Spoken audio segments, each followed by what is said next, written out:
Ladies and gentlemen, we're here. I'm part of the Kliq, isn't everybody? Yes! Yes! Yes! I got an idea, yeah. Beat up John Cena!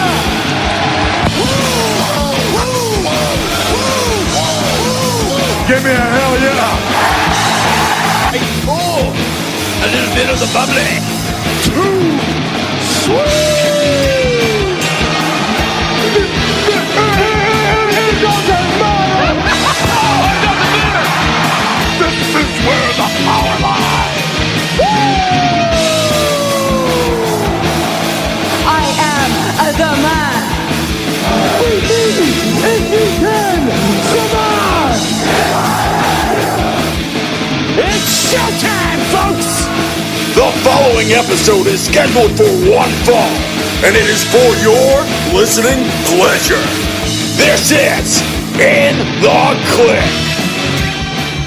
What's up, everybody? Baby Huey here, and joining me once again is my good brother from the Bulletcast. It's Philip. How's it going, man? Baby Huey, it's Wednesday night. You know what that means. It's time to talk about AEW. In the Kliq is being recorded live to tape. I am the man of the hour, the Eiffel Tower of power. I can get funky like a monkey, but yet and still I am too sweet to be sour. The current reigning, defending, undisputed Bulletcast champion, just like Kyle O'Reilly, Bobby Fish, Roddy Strong, and Adam Cole, baby. This title reign is hashtag forever undisputed. For life, brother. You can come. Brandon could come. Mex Mendoza could come. Mitchell, a former Bulletcast champion, could come. They can all come, but they all fall down to the king. Wow. Dude, that was better than some of the speeches I heard today at the inauguration. Hey, don't talk about my boy Big Papa Joe. Don't talk about Joe. Oh, dude, I loved his speech. It was great. It's a new day in America, ladies and gentlemen. There's some new leadership. As an African-American male, I feel a tad bit safer in the United States. I mean, but seriously, guys, I mean, you know, man, I shed a tear or two, man, you know? Yeah. Just like that reign of terror is over. I mean, people can complain about Triple H's reign of terror. Jesus. Let's talk about number 45 real quick. I know, right? You know, but it's finally over, man. It was I felt good. I felt good today, man. I'm excited for what Big Papa Joe and Kamala can bring to the Oval Office and in the White House and to government, you know, and democracy, through democracy. Like Papa Joe said, let's end this uncivil war in the United States of America. Absolutely. No, thank you for bringing that up. No, it was a very powerful, emotional, amazing day. Just the inauguration for our new president, Joe Biden, and VP Kamala Harris. Congrats to both of them. So no, very exciting stuff, dude. I had on the background at work and was trying my best to do my work, but watch what's going on, trying to listen to the show. I mean, it was a lot. It was a very busy morning, but just very cool. Just, you know, we don't get to see these too often at best, you know, every 4 years, sometimes 8 years. So it's, you know, when it happens, it's a big deal. And so I know a lot of people were, you know, it's a big day of celebration. And hopefully, as you said, it's going to change things for the better for our country and hopefully, you know, reunite a lot of people who were divided before. So, you know, I want to be optimistic that good things are coming now in 2021 for the better. Absolutely, and we got to give an even bigger shout out to Kamala. I mean, that's town business. Dude, that is I know, town right? Business. Dude, so cool. Representing the Bay Area, Oakland, where she's from. So, no, it's very cool. It was, dude, it was pretty star-studded. I was amazed. You know, Lady Gaga was singing. I know. J-Lo, you know, she used to be my woman, you know. Oh, yes. We had a little scuffle. She went on to Drake, and then A-Rod swooped in, and I couldn't get her back in time. I'm working on Halle Berry right now. She's my favorite fruit. Yes, sir. Wait, I'm trying to remember. Okay. How old were you when she used to go with P. Diddy, Puff Daddy? What year was that?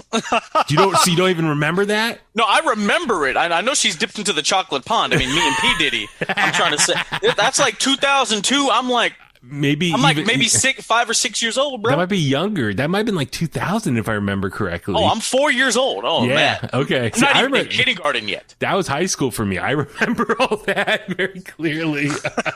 It's P. Diddy was up in her music videos like na. Yeah, you know, and then I remember, you know, her and Ja Rule collaborated as well. That was a good song. I remember on TRL I'm Real. Yeah, back on Unreal. Yeah. It was on TRL, man. Like when I see JLo, I think, where's Carson Daly to introduce her music video? It's Bro, on you said MTV. TRL. That is so 2000s, bro. Dude, I'm telling you, that was like prime high school years for me right there when TRL was popular. Like, man, so it's just tripping whenever I see J-Lo out there. So, no, but Lady Gaga, it was star power.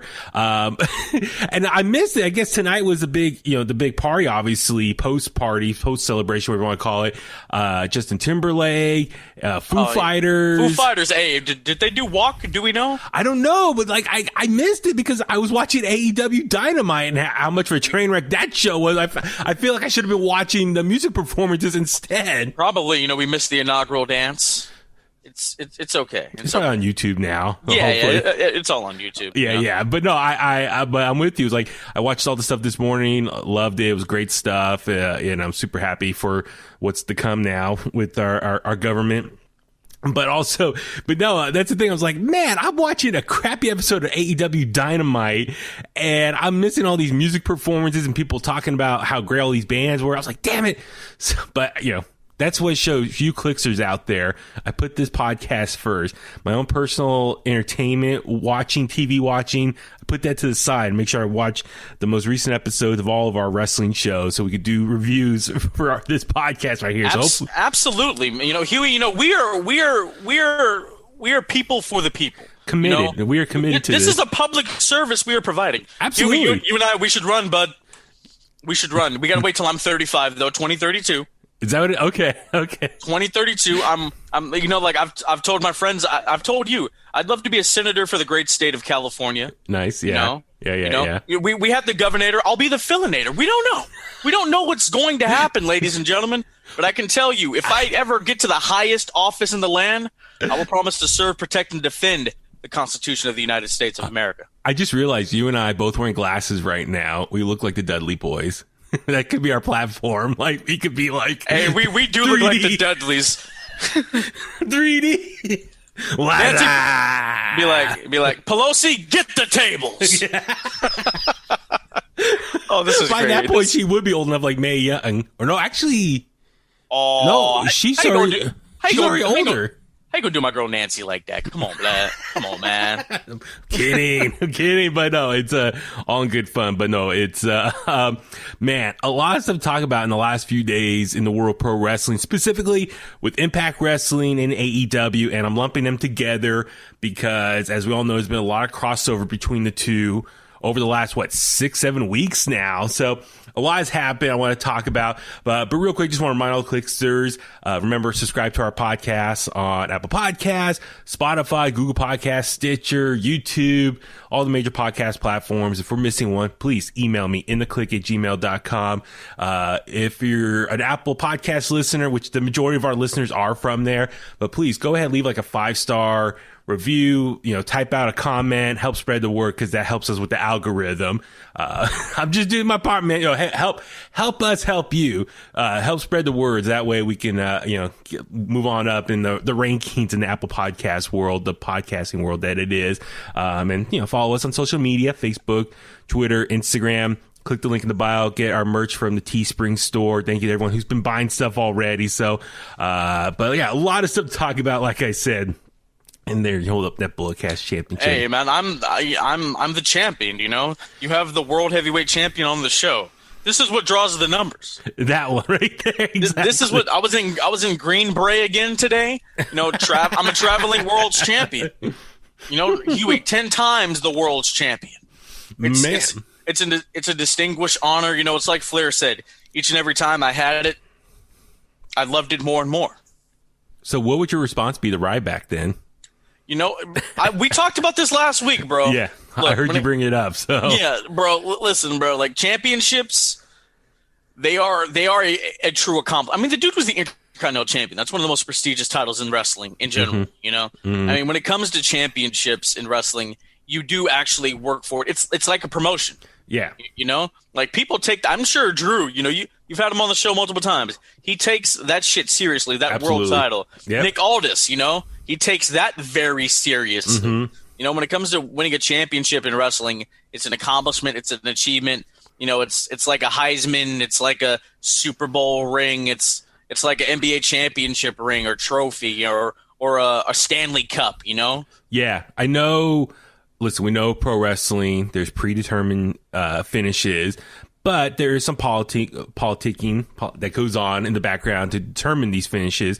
So therefore, if you are determined to be the next world champion, it's a big deal because the higher powers that be, management, the company, want you to be the number one person, the face of that company. So it's a big responsibility. So to get that, it takes hard work, determination, paying your dues, putting on great matches. So you do earn it in a way to earn that title, that position, as you said, that promotion.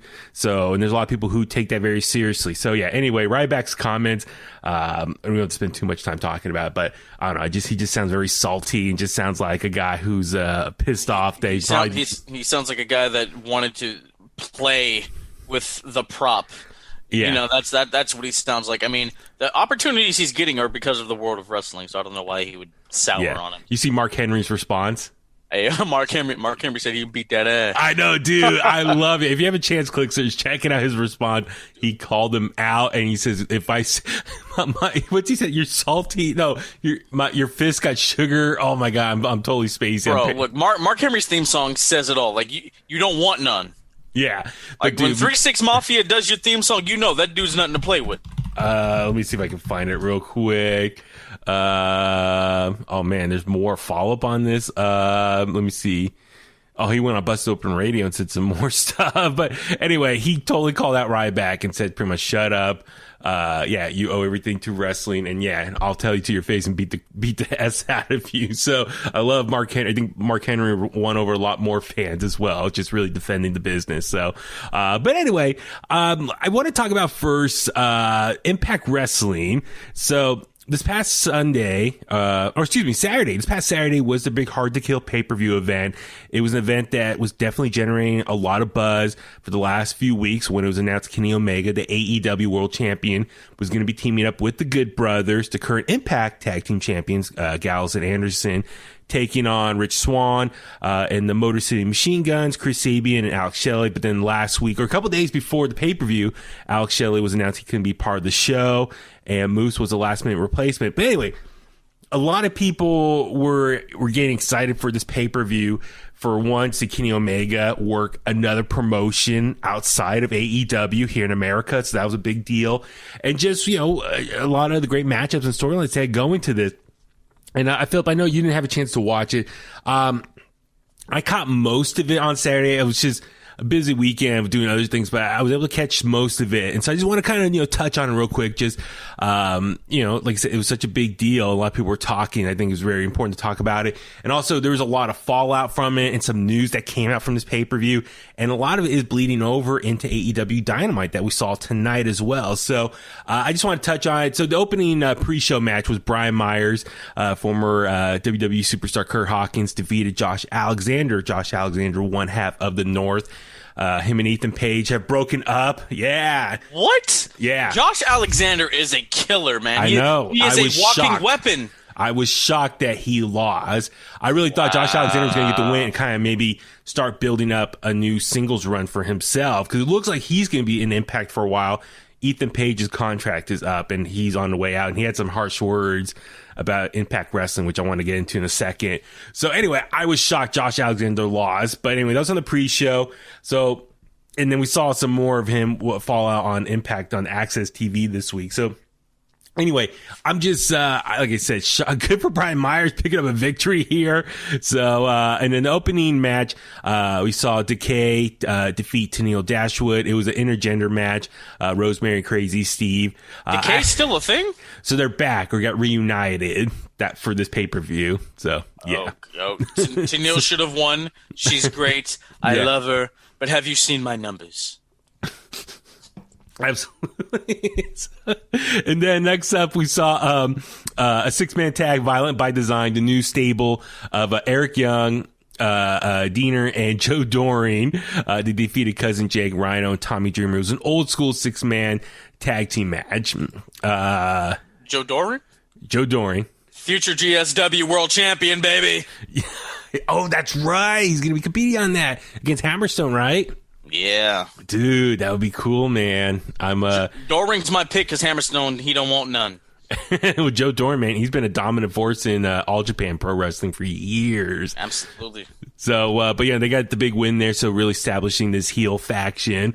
Next up, Kiera Hogan and Tasha Steelz, aka known as Fire and Flava, defeated Havoc and Nieva.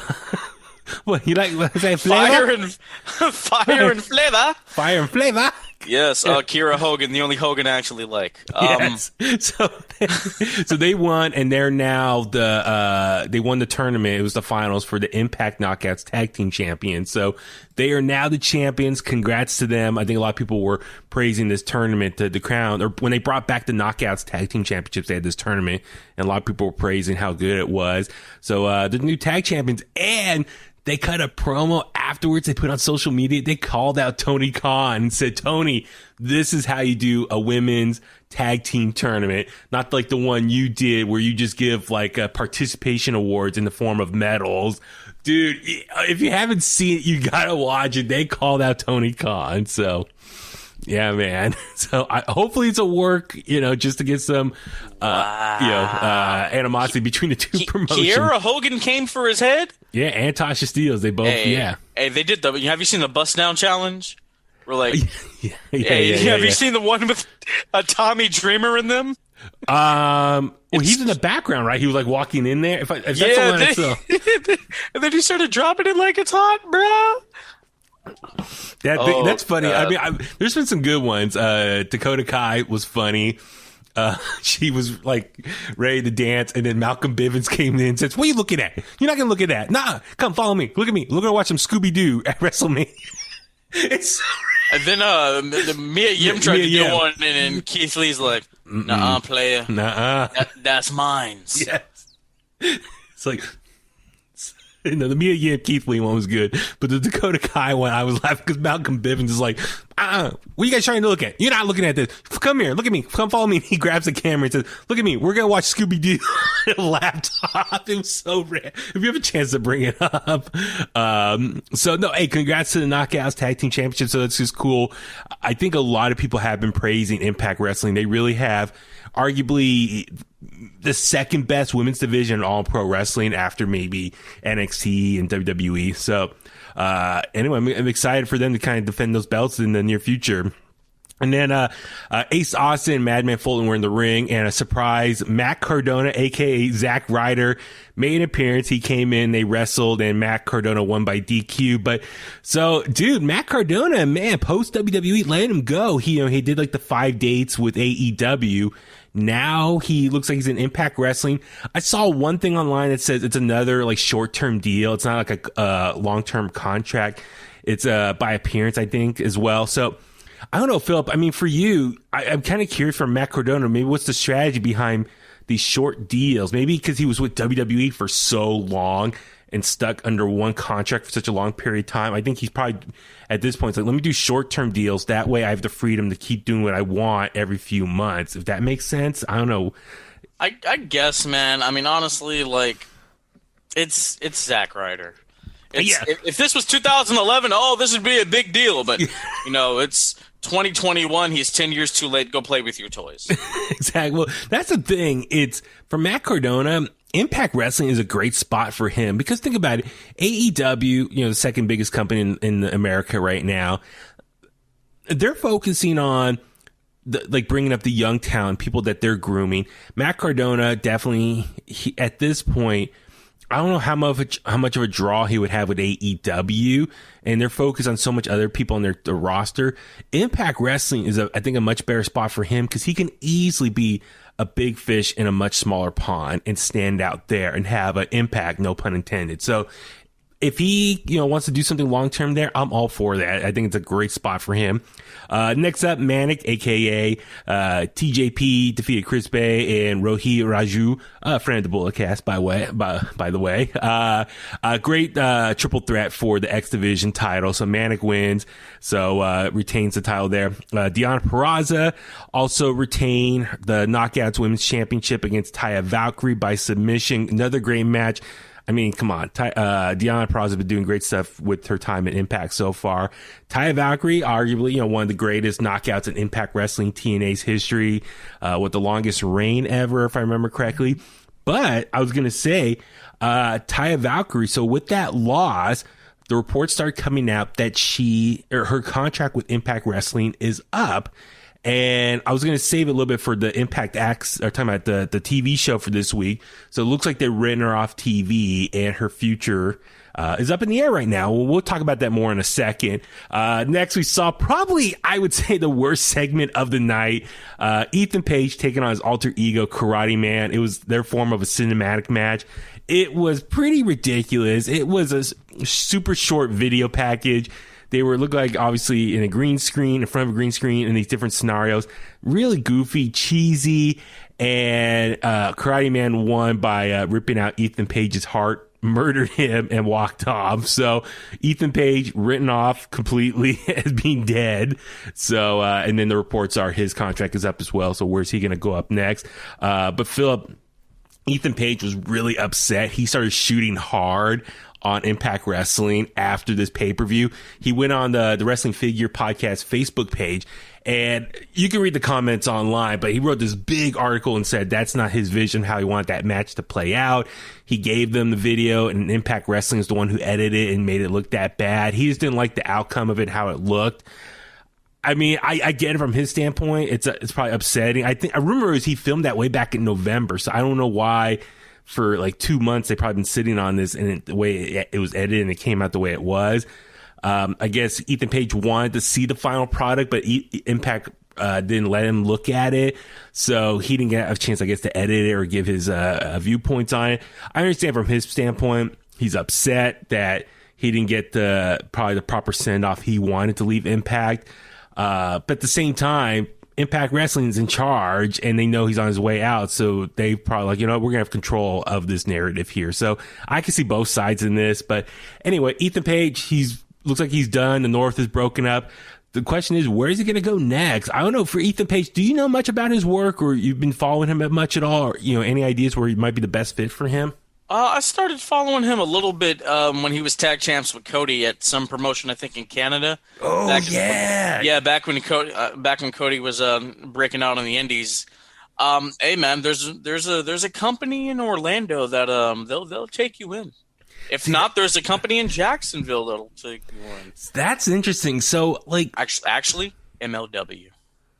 Dude, I mean, MLW is great for like these one-offs. Like you saw Karrion Kross. He did a couple stops there before he officially signed with NXT. So MLW is a great like jumping pad. If you leave one promotion and you just want to maybe do a couple like freelance matches, independent matches on your own, it's a great spot to do that. Get some work in before you sign elsewhere. I mean, I think that a lot of people would like to see him maybe go in AEW, because I think a lot of people in AEW are people he's worked with in Impact and whatnot. But yeah, I think he's so good on the microphone. I really think he might be better in NXT. My only question is he willing to move? He lives up in Canada. He has a family up there. I think he's loved the independence to be able to just, live in Canada, fly down whenever he needs to for whatever shows he has. And also keep in mind, he has a big, YouTube presence with his vlog. He does Twitch. So he does a lot of third-party stuff. So I don't know if WWE would be a good fit for him if he have to give up a lot of that stuff or give a percentage to WWE. So AEW might make more sense for him. That or he could go to MLW. They film a couple weeks worth of stuff, and then everybody gets like a couple weeks off. You do that. Yeah. So I mean, the thing we keep in mind, it's always now with all these free agents, everyone's like, go to AEW, go to AEW. WWE's bad. Well, the thing with AEW, they got such a stacked roster themselves, and it's like, if you're a new person coming in, like, are you going to get enough screen time? Like, how many people are already on that roster that are just sitting there we don't see on TV every week? I know Tony Khan recently did an interview, said they are exploring to do a third hour or a separate show, a 1 hour separate show. It will be called the third hour, confirmed. Really? I don't know. No, I was gonna say, but you hear about that story. Tony Khan wants to do an extra hour, a separate show. Yeah, Cody on Jericho's podcast, he said it's coming. Okay, so I don't know, where would it be? I mean, TNT under the Turner Warner Brothers networks. Could it be on TBS? Yeah, put it on TBS. Why not? Saturdays? Right after the Go Big Show. Saturdays at 6:05. What? Dude, go old school, like, NWA, WCW. So I'm all for that. I mean, but keep in mind, TNT or the sister stations, they got True TV. They got a bunch of networks under that Warner Brothers, Warner Media umbrella. So, and also HBO Max. Maybe it could be streaming on HBO Max somehow, or Fight, or what's the other one? BR Live, Bleacher Report Live. So there are options, but yeah, it is coming, and I'm excited for that because outside of Dynamite, outside of AEW Dark is really for like the green, young people performers. Being Elite is more of like, the vlog reality show. So I think for them, if they get a separate, like, strong, dedicated wrestling show, that's going to be great to really flesh out some more of these storylines and give some of these wrestlers more screen time. So I'm all for that. So we shall wait and see. Also, real quick, just want to run down. Eddie Edwards defeated Sami Callihan in a brutal barbed wire massacre match. Dude, it was hardcore. It was good. Really enjoyed it. So if you're into like the hardcore stuff, check that out. Last but not least, the main event, it's all Kenny Omega and the Good Brothers defeat Rich Swann, Chris Sabin, and Moose. Dude, Philip, Moose was like the star of this match. Moose has been a star since Ring of Honor. Like that vertical drop kick from a man that size. Rich Swann, he looks much older than he actually is. Maybe his black cracked. I don't know. The dude's 29. He looks 45. Yeah. Way to bury your champion, Impact. That's all I was going to ask you. So the finish was Kenny Omega, the AEW World Champion, pinning Rich Swann, the Impact World Champion. A lot of people online were very critical and be like, whoa. How can you let someone from an outside promotion pin your world champion clean? I don't know. I mean, for me, I was like, this is a way to get good heat on Kenny Omega and lead to a further match between Kenny Omega and Rich Swann down the line. And I'm thinking they're going to wrestle. Kenny Omega's probably going to defeat Rich Swann, become the Impact World Champion, so start really building up the belt collector gimmick. And then maybe down the road, Moose can be the one to challenge Kenny Omega. I mean, didn't Moose challenge Rich Swann to a winner-take-all match? So on Impact this week on Access, they had a face-off in the ring, and they definitely they're going to wrestle each other. Moose is still going around with the old TNA World Title. I love it. I never want him to lose. He just needs to do that for the rest of his career. So I think they're going to eventually have a match to unify the two. So it's coming. So I don't know. Maybe it could be a triple threat with them two along with Kenny Omega. I don't know. It's going to be interesting. But Moose in this match, dude, he hit a standing moonsault. He also did I think it was a Spanish Fly in the match. Dude, just the spots he did in this match were awesome. It was a very fun match overall. But the big thing also, Kenny Omega and the Good Brothers, they came out to the ring wearing Bullet Club gear. Kenny Omega had a Bullet Club like pumpkin themed shirt. The Good Brothers had Bullet Club on all over their gear and their pants. I'm like, whoa, how'd they get approval to do that? So they didn't. Well, it makes me wonder, is there really a deal being developed behind the scenes between Impact, AEW, maybe New Japan, to allow them to use the logos on another promotion like that? I have no idea, man, but I'm excited for all of it. I can't wait to see what's going to happen. I know Tomatonga, he keeps calling them the Bootleg Club. He's like, that's not the real Bullet Club, that's the Bootleg Club. These elite guys trying to steal our gimmick in America. He is right.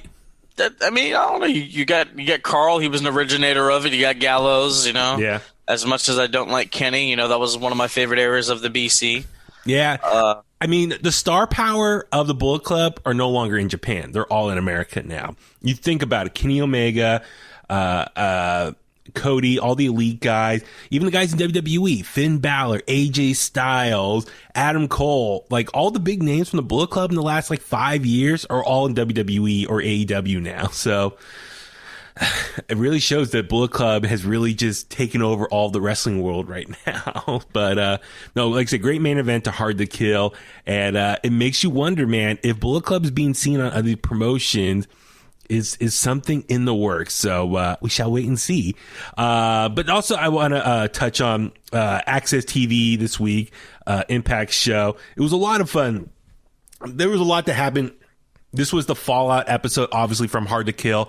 I really thought they did a great job wrapping up the stories from Hard to Kill, but also setting up new storylines. And so if you haven't yet watched the episode, it's a lot of fun. The big thing, though, was the Good Brothers were in the ring celebrating their win. All of a sudden, Matt Hardy comes out with Private Party. Actually, excuse me, I take that back. Chris Sabin comes out and says, hey, we deserve another title shot against your tag titles. And he's like, well, Alex Shelley's is not here. So James Storm comes back. He's going to align himself with Chris Sabin, and they want a match that night. James Storm? Like, James Storm. Sorry about your damn luck? Yes, he is back in Impact Wrestling. That's my guy, man. And then Matt Hardy comes out with Private Party, so total AEW invasion. It looks like it's coming in. So they're coming in, and they want a title shot as well. So at the main event for this show was going to be Chris Sabin and James Storm taking on Private Party, and the winner becomes the new #1 contenders for Impact Wrestling. So very exciting stuff there. Also, we see Taya Valkyrie. It was confirmed after the investigation by Tommy Dreamer and stuff that Taya Valkyrie was the one who shot Johnny Bravo in that goofy storyline. So anyway, Taya Valkyrie got arrested by police. They were taking her out. Tommy Dreamer says hopefully she goes to a prison in Jacksonville. Worst case scenario is a prison up in New York or Stanford. And then one of the other guys said, or even worse, you can go to a prison in Baltimore. So it's like, Ring of Honor. So Ring of Honor is based in Baltimore. So anyway, Jacksonville, obviously AEW, up north, WWE. So they're all alluding to what her future can be. So on the way out, being escorted by police, Rosemary confronts her. They have a big hug and they take her out, man. So it looks like they've written off Taya Valkyrie completely from Impact Wrestling. The rumors are her contract is done. Philip, where do you think she should go from here? How they go write her off like this is an episode of Days of Our Lives, man? It was like a soap opera, man. It was a novella. I mean, she loves the Mexican nature of wrestling. That's what she came up on. I don't know, man. I mean, obviously the easiest thing to do would be to go to WWE. I mean, her husband's there. It just makes sense because the NXT Women's Division, they could use. Actually, no, it's scratch that. Put her on the main roster. See, that's the thing with Taya Valkyrie, with her background and her success in other promotions. Lucha Underground, Impact Wrestling down in Mexico as well. You would think it would make sense for her to go to WWE, be with her husband, reunite there, either go to NXT because NXT has, arguably the best women's division in the whole world. So she could probably have an impact there, or maybe bump her up right away to the Raw and maybe she could be, in the mix with Miz and Morrison, just be kind of like their valet / female presence for that faction. So it could work. I wouldn't do that. I'd keep her away from them. Let her be her own entity. Well, that's the thing. The Royal Rumble is coming up, so maybe she can make an appearance in the Women's Royal Rumble match. That might be something as well. That would be dope. I mean, sure, she can go to AEW, but that women's division is so bad right now. I mean, she can go and... You know what she does? She goes to NWA, and she'll get more TV time on AEW. Works for two promotions. Now, my thing is, like, sure, she can go to AEW and maybe start helping that women's division out. So, like, be a big fish in a small pond there and really try to help that division out and make it better. But, for her, maybe at this point in her life and career, she maybe wants work for the biggest company in the world and work with her husband. So I think WWE might make more sense for her. Absolutely. Or you know what? That third hour, maybe that could just be the woman's hour. I mean, with AEW, they really got to step up with the storylines. They have to fill up a full hour's worth every week. Just bring in Taya Valkyrie. It'll all work out. It'll be interesting, man. I think with NXT could be great because there's a lot of great matchups that she can do there. But even Raw or SmackDown, there's some good stuff there she can do as well. I mean, I saw people online be like, "Oh, why she should go to WWE? She'll just start jobbing out to Charlotte Flair." Which, come on, not necessarily going to happen. But hey, man, I don't know. Charlotte Flair is the Drake of the women's division. Yeah, she is. Dude, she is one of the best. It's it should be interesting what's her decision, where her heart says. But like I said, it's that the timing's always great when these wrestlers' contracts are up in January, and it's like Royal Rumble season's here. So like, could we see something in the Royal Rumble? So we'll see how it goes. And, I'm sure, wherever she goes is going to be very awesome there. So, looking forward to that. Also, I just want to touch on, let's see, I'm just looking here. Ty Valkyrie, Ethan Page. I got that already. Just looking at my notes real quick. Lastly, also, for Impact this week, they also announced Rebellion's going to be their next pay-per-view on Saturday, April 24th. In the logo for Rebellion, they have the Omega symbol in there, so I think it's obviously a sign that Kenny Omega is going to be part of the show. And then also on Impact, we saw it looked like footage from after their win Saturday night. Kenny Omega and the Good Brothers and Don Callis said they're going to take the night off and go celebrate, and they said they're going to go to Jacksonville to take care of some business, which will lead to what we saw on Dynamite this week. But Impact was a lot of fun. Like I said, between Matt Hardy and Private Party showing up, Taya Valkyrie being written off, being arrested. Let's see. I'm trying to double checking what else happened. Tony Khan cut another commercial. This time, Jerry Lynn was next to him, and he's buying more airtime, promoting what's going to happen on AEW Dynamite this week. But then he said he wanted to come to the Impact Zone and see for himself the main event. And sure enough, it shows Tony Khan and Jerry Lynn were in Nashville at the Impact Zone. So they see him walking out, and it looks like they're going to go sit ringside. So it's very cool to kind of see them there in presence. As I mentioned earlier, Rich Swann and Moose had a face-off, and they're going to have a match coming up. And then main event time. So it was Private Party taking on James Storm and Chris Sabin. Great main event. I thought Private Party looks great. And Jerry Lynn actually interferes and costs James Storm and Chris Sabin the match, and Private Party wins. So Private Party and AEW Tag Team is now the new number one contenders for the Good Brothers in the Impact Championships, Tag Team Championships. So, dude, Philip, this crossover is so getting kind of convoluted a little bit. All these guys crossing over. A question I had for you, and I put this up on Twitter last night, so that's why you should please follow In The Kliq on Twitter. What happened, hypothetically speaking, do you think Tony Khan should try buying Impact Wrestling and try and make that their own developmental show / brand, what NXT is to WWE and Raw specifically? Do you think Impact Wrestling should be that for AEW, a place for their talent to go and get some more screen time and ring time? Buy their women's division. Yeah, I mean, that's all I want to. Yeah, just buy that. That's all you really need, man. I mean, I don't know. Does he want to really put? I mean, he has the money. He could do it theoretically, but I don't know if he wants to get involved with that. I don't know. It's gonna be one of those times one of those things that really has to just kind of manifest. We'll see where the partnership goes. Yeah, we're still in the early stages of this whole thing, and I'm curious how it's going to play out. So it should be fun. It's where's next for Impact and AEW, and where's it going to lead. This is still far from over. I think they're going to still do more stuff in the next Impact pay-per-view, and we see a lot more happening on Dynamite this week. So I'm still excited for this partnership between the two and what these two rosters can do working together. So Impact Wrestling, a lot of stuff this week I really did enjoy. And honestly, I think their show on Access was much better than Dynamite this week. All right, let's jump on over to this week's episode of AEW Dynamite. Philip, like always, let's start out big, give our initial thoughts, and work our way through the show. So, your initial takeaways. Man, what the hell was this?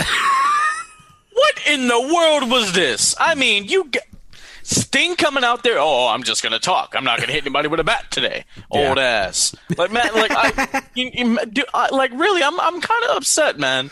You know, I love AEW. I was at Double or Nothing. There was a revolution going on, baby Huey. I felt change. I really did, you know. They debuted a new championship. It wasn't green. You know, I thought really great things were going to happen. The pandemic hit. That's not their fault. Mm-hmm. You know, they carried on a little better than WWE for a majority of 2020. But, you know, I expect them to at least have some good things on this show. You know, come on, man, come on. I mean, like I'm looking down the card. You know, Peter Avalon taps out because he doesn't want to get hit. I get it. He's pretty. You know, whatever. I think the best thing was the FTR and Jurassic Express promo. Yeah, I wonder, like, okay, so I saw the preview or what the matches were announced for this show, Dynamite, and I was like, this is it? It wasn't like the most star-studded or action-packed show, like, with anticipation I was looking forward to. I kind of wonder if AEW kind of had this show written off because they knew so many people were going to be watching the news tonight. It's Inauguration Day, so a lot of people are going to be watching the different news outlets and seeing what's going on from the party and just the recap from what happened this morning. So I just wonder if AEW and maybe even NXT thought, you know what, we're going to get beat very bad in the ratings. We know it's going to be an L. So let's not go ahead and put our best show out there and save it for the coming weeks. That's kind of, I wonder the mindset is for that. But this was not a great show. Like, mostly it was just the wrestling. The wrestling was just not that good. And no one in particular, but it was multiple matches where I just felt there was a lot of botches. Things were not looking very smooth or crisp in the ring. The show cut off. You know, like, while they're talking, I'm like, well, we gotta have crisp time, you know? You know, that's why match should end at like 6:57, 6:58, so we can know what a little bit is going to happen. You know, JR said, stay with the, and then, you know, he just cut off. Like, what is this? He just faded to black. I missed the ending. Honestly, I was eating dinner. I turned my head because I was like done. And I looked back and I was like, it was done. I was like, what? Like, the screen went black. I was like, oh my God, I missed the finish. Like, I was like, I don't know what happened. Like, you were eating dinner. What'd you have? Panda Express. Oh, walnut shrimp? No, I went orange chicken and teriyaki chicken and chow mein. The shrimp is good, man, dude. Make you want to slap your mama. I know, it's so good, so good. But Philip, I'm with you, man. This was not a really good show. Let's just jump into it. We can kind of break it all down. I enjoyed this opening segment, though. It was the kickoff show or a match celebrating Brody Lee Jr., a.k.a. -1 of the Dark Order. It's his birthday. I thought that was very cool that they went all out for his birthday for him. And it was a 6-man tag match. Alex Reynolds and Colt Cabana and John Silver. So wait, was it? It was 4-on-4, right? Yeah. Yeah, it was a 4-on-4, like when he's a 4-for-4. Their website needs to update this. It said 6-man. Yeah, it's 8-man.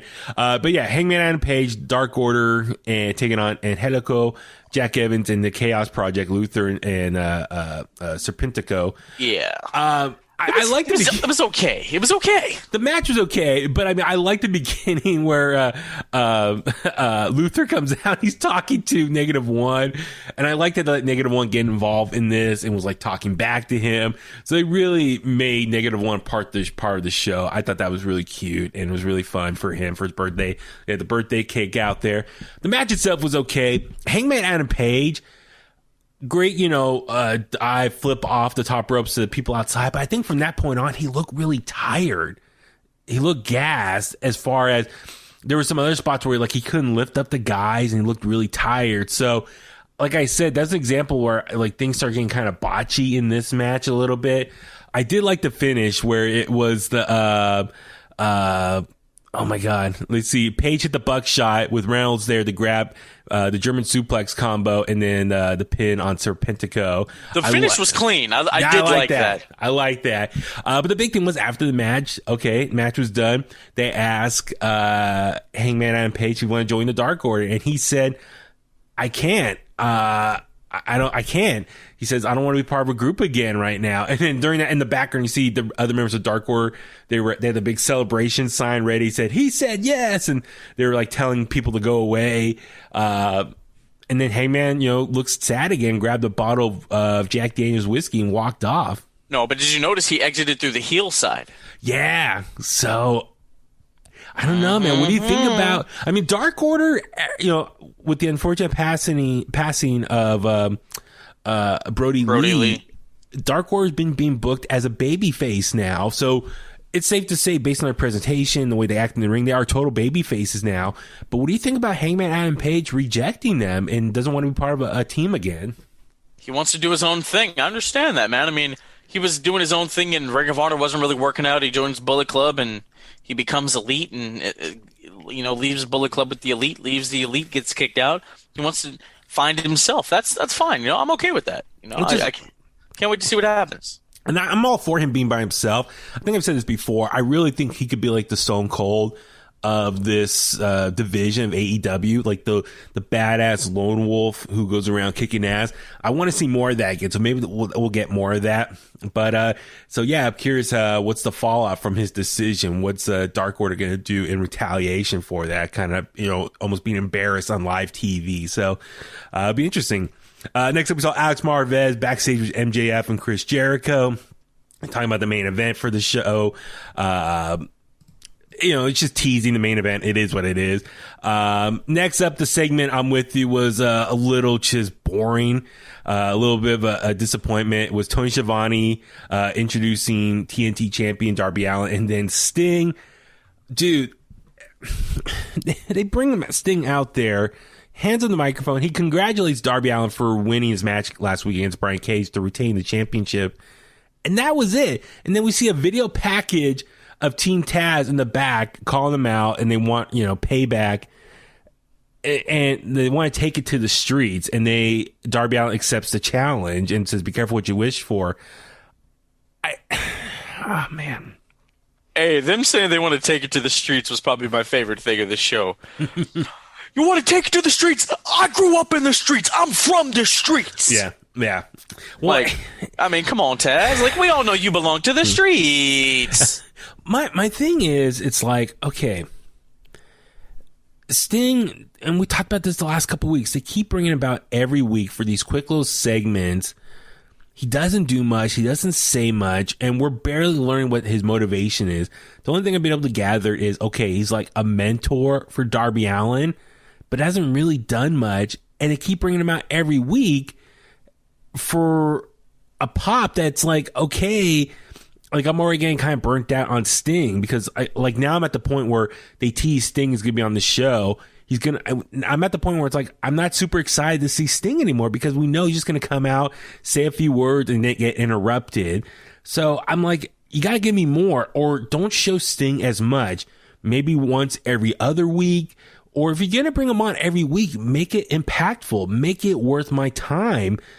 But I don't know about you, Philip. Are you getting kind of burnt out with Sting's presence so far? Dude, look, man. I mean, I'm not happy with Stinger right now. Yeah. No, I'm gonna shoot, brother.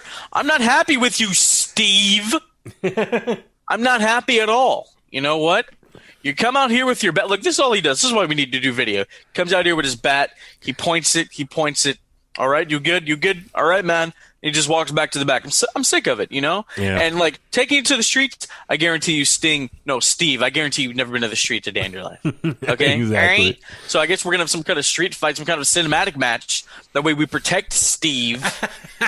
Yeah, that might be a good idea. Terry Funk was having hardcore death matches when he was 65. You're 61. I think you can take one bump, my guy. Come on. Come on. It's like, I was so happy. 6 weeks ago or 7 weeks ago when he made his debut. Now I'm feels like a lot longer than that, right? I mean, that's the thing though. It's like, okay, here he is. Every week he comes out, points a bat, stares someone down, and that's it. And it's like, dude, you gotta give me more than that. If not, keep him off TV until you have something better lined up for him. That's all I gotta say.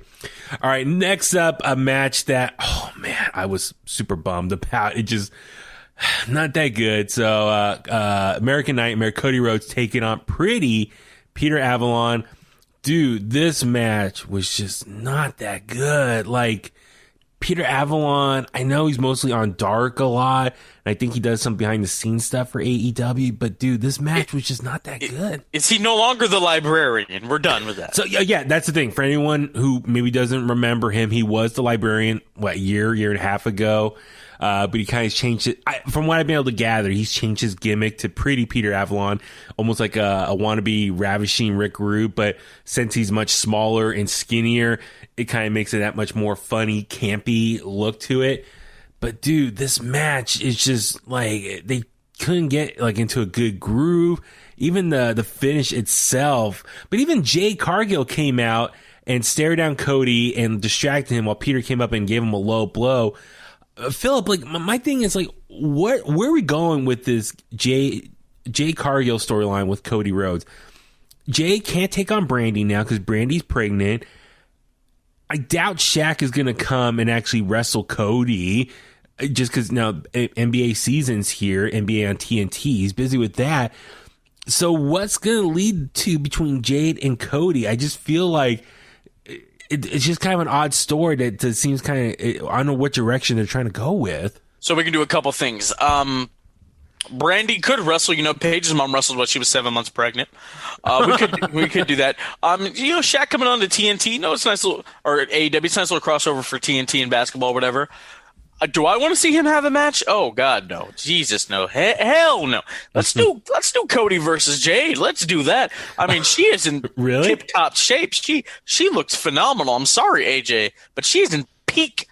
She has a peak physique. Mm-hmm. It's magnifique. But do you think Cody would actually put her over?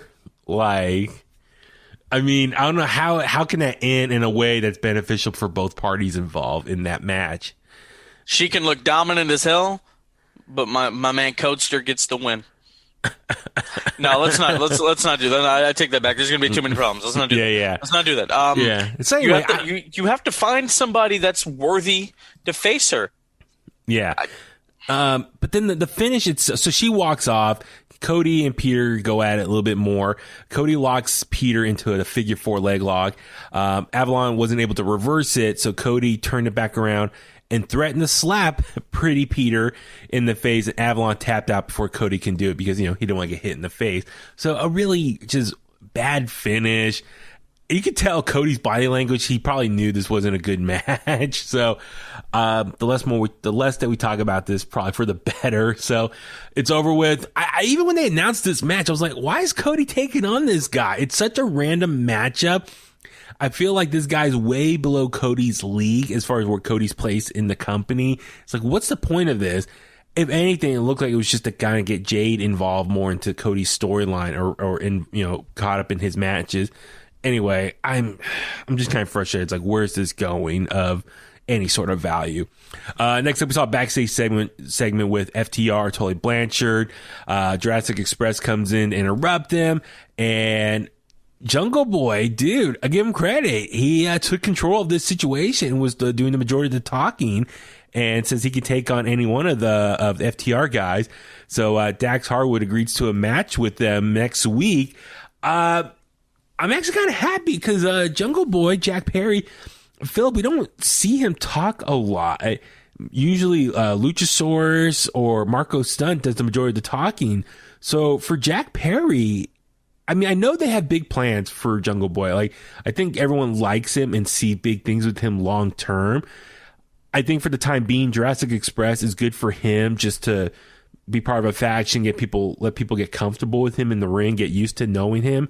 But eventually, I think they want to push him as a big singles star. And they've really been building him over the last year, like an underdog, taking on bigger guys, trying to overcome the odds. So I think long term, they want to do big things with him. I wonder if this is the beginning of that singles push. And the fact that he was doing the majority of this talking, I was kind of like, finally, like he's got to start talking on his own if he really wants to have a big singles run here. So what do you think about this matchup against Dax Hardwood next week?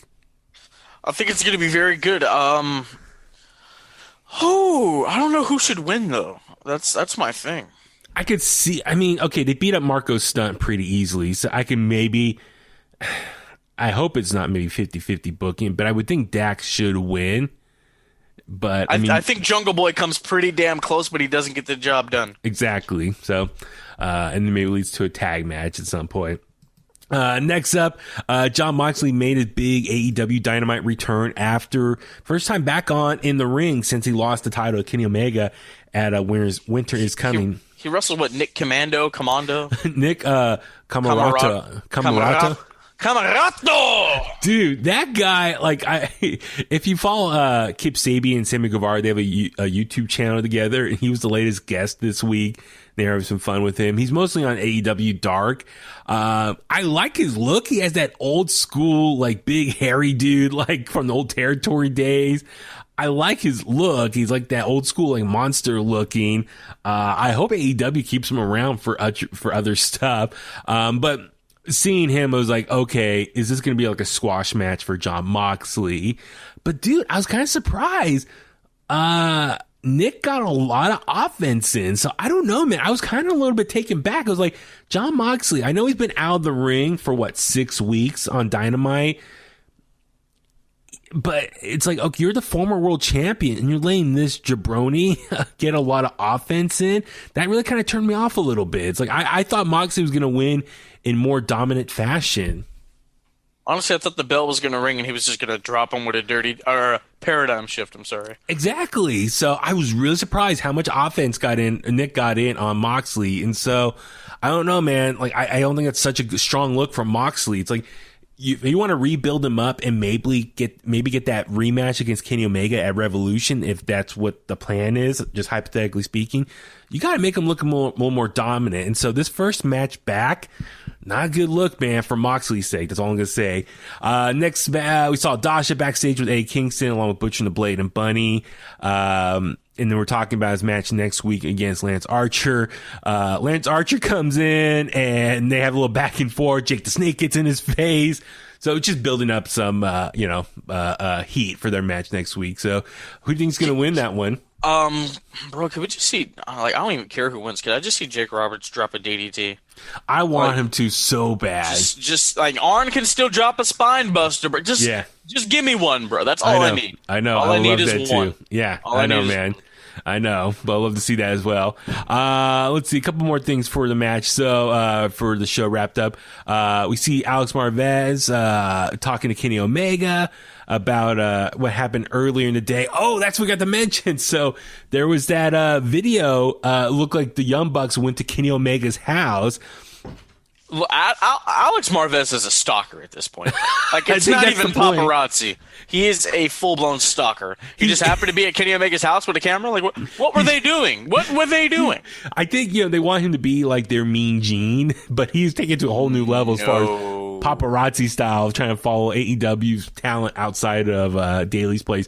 But yeah, the video package, before I forget, so Young Bucks show up to Kenny Omega's house for a meeting, and Michael Nakasawa opens the door, says, come on in, to take him in the other room, and Don Callis is there, and they're talking to Don Callis, and there's a painting on the wall, an oil painting of Kenny Omega and Don Callis shirtless. That's kind of weird. And then the cameraman, Don Callis, tells the cameraman to go away, so Michael Nakasawa takes him out. Don Callis puts the camera down on the couch, obviously nicely planted in front of the Young Bucks and Don Callis. And Don Callis pretty much tells him to go away, to tell the Young Bucks to go away. We're like, they try to say, oh, Kenny's changed his cell phone because ever since he's won the title, a lot of people have been hitting him up. And so he's trying to like cut out all the like outside world, these people that shouldn't be in his life right now. It's the world champion. So they changed his phone number. Also, Don Callis, he's trying to really control who gets to see Kenny. So really like a hands-on manager. He's really kind of trying to take control of Kenny Omega's life. And so he tried to buy off the Young Bucks. He says, how much can I give you? He wrote off a check and said, here, let me give you this, stay away from Kenny Omega, more or less.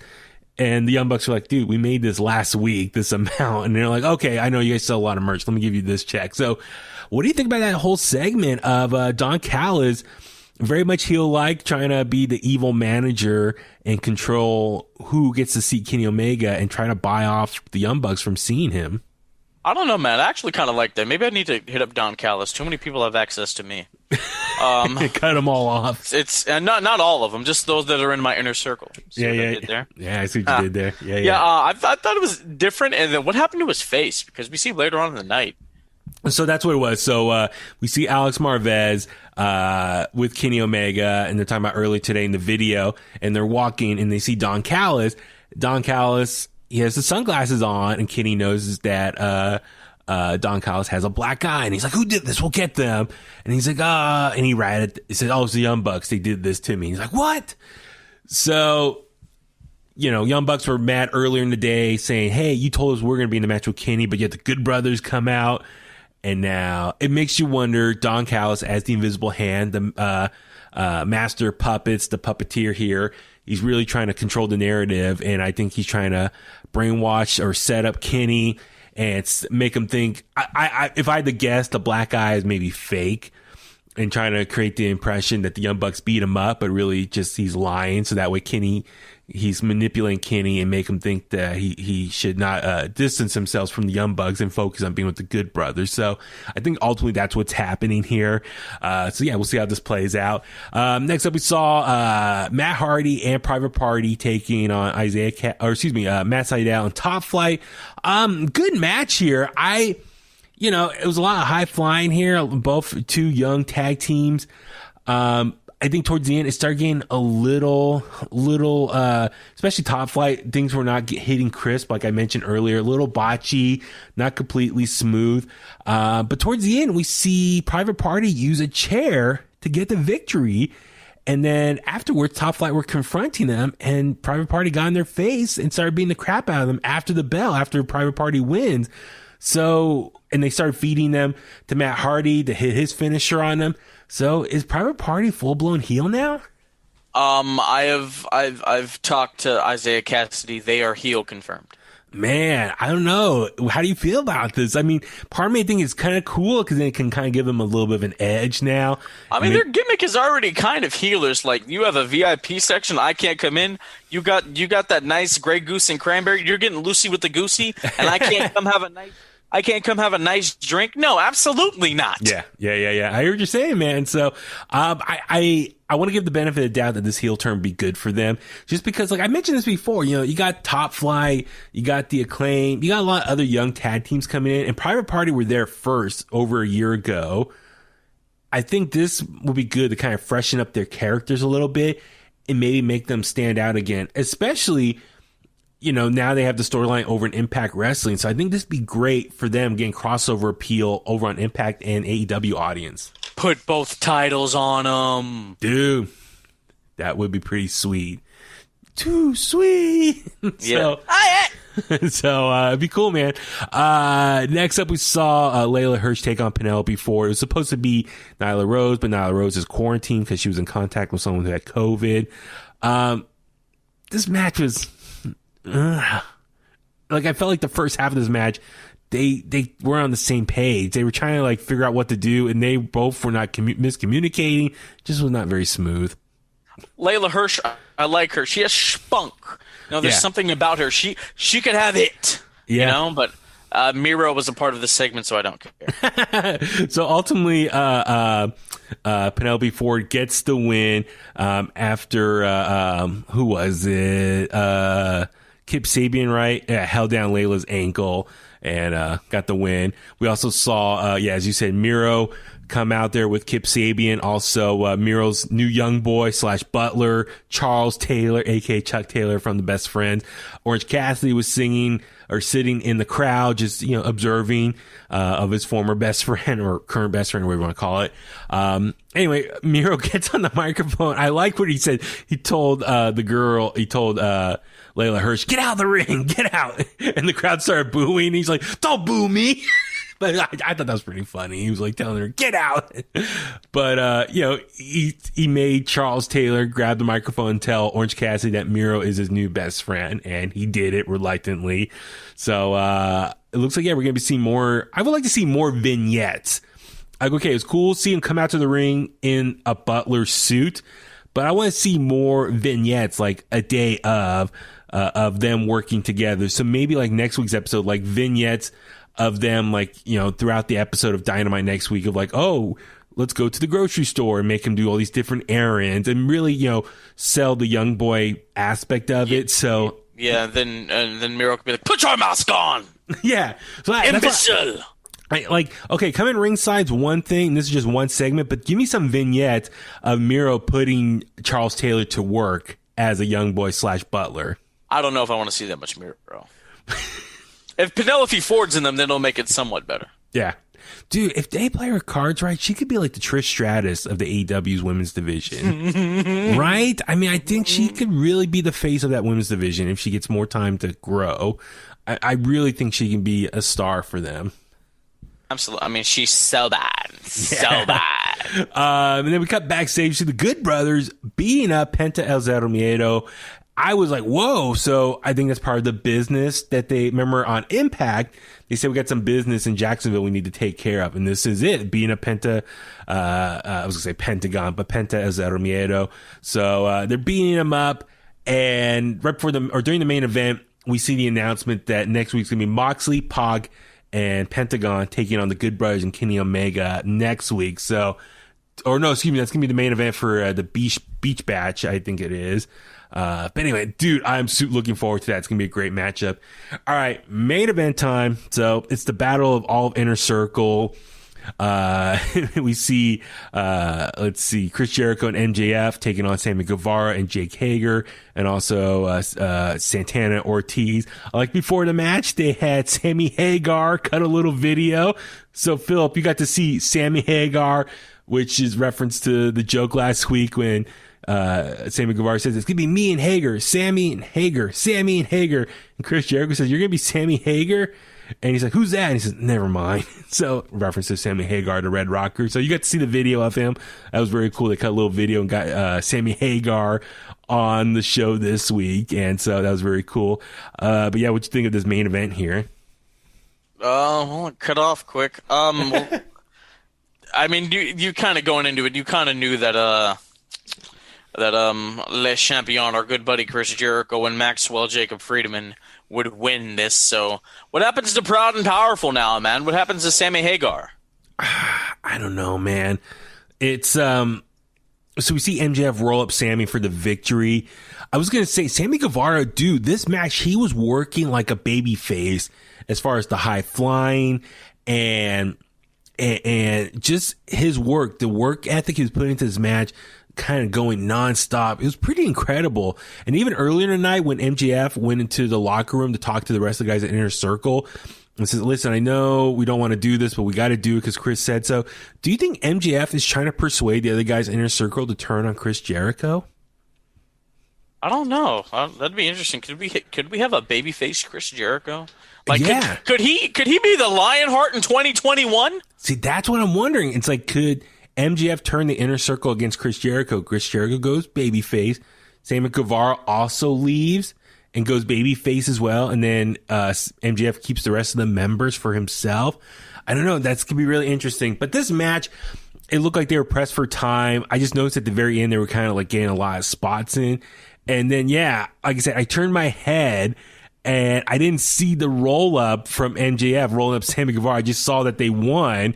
And then the screen went black. So it looks like they were pressed for time, ran out of time. So, it's unfortunate when something happens like very rushed like that. It just, you can't like sell the victory and like the aftermath of it all. So, maybe they'll do some like online exclusive, like on social media. It's like, here's what happened after the cameras went off the air or something like that. But yeah, so MJF and Chris Jericho are going to be the official tag team for the Inner Circle. So yeah, as you said, what happens with Santana Ortiz? They are the original tag team that was brought into the Inner Circle. So what, they got to be singles wrestlers now? Go join the family, man. Go join the family. That would be kind of cool, man, to realign themselves with Eddie Kingston somehow. I think maybe that's a story that's coming up in the near future. Maybe the Inner Circle falls apart completely with this. That's what I'm thinking. I don't know, man, but no, it was kind of a little bit wonky finish, being really abrupt like that. So anyway, I'm not the best episode of AEW Dynamite tonight. Like I said, top of the show, kind of bummed I missed all the inauguration partying going on TV for this episode, but not the best one. And hopefully things get better on next week's episode of Dynamite, man. We'll see how it goes. We'll see. I know. I'm just kind of like, I'm just over it already. It was like a little bit of disappointment. So, all right, man. Well, on that note, let's go ahead and wrap up this week's episode of In The Kliq. Philip, where can the Kliqsters find you online? Oh my God, where can you find me? Let's see. You can find me on the Twitter and the Instagram, on @HeelAntwine, HeelAntwine. You can find me on, or also follow my podcast, The Bulletcast, on Instagram, The Bulletcast on YouTube, @Bulletcast on Twitter. Email is bulletcast2 is in the number 2, sweet SWET @gmail.com. Some big things are coming on the Bulletcast tomorrow. We're going to be promoting things. We got some advertisements going now, and then I'm going to be playing a snippet of my new single, Rice Baby. What?